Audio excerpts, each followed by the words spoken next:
যে ঠিক আছে এই যে পরের বাসায় কাজ করে? আমি বুঝছেন মানে আমি ভদ্রতা বজায় রেখে কথা বলার ট্রাই করছি। আমি একটা গালি দিতে চাচ্ছি না আপনাকে। আপনি শুধু শুধু প্লিজ সিন ক্রিয়েট করেন না। না, এটা না, না। একটা ব্যাড। আপনি এক কাম করেন, আপনি আমার হাঙ্গা করে লান নাহলে বিয়া করে লান। কি? আপনি আমার হাঙ্গা করেন নাহলে বিয়া করেন। আপনি কোনটা করবেন?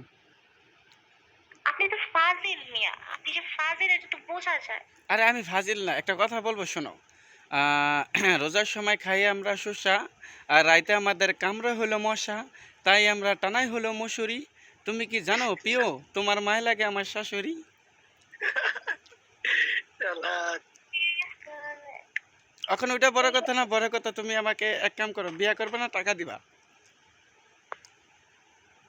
বলো। আমি আপনাকে জুতা দিব বুঝছেন? মুখে আপনার জুতা দিব। ও, ও দিব? আরে আমারে আপনি জুতা কিনা দিবেন এটা আগে বললেন। জামাইরে জুতা কিনা দেয় সমস্যা নেই, কিনা দিবেন তো। গালি দিলাম না। আরে গালি দেন না, আপনি গালি দিতে পারেন, আপনি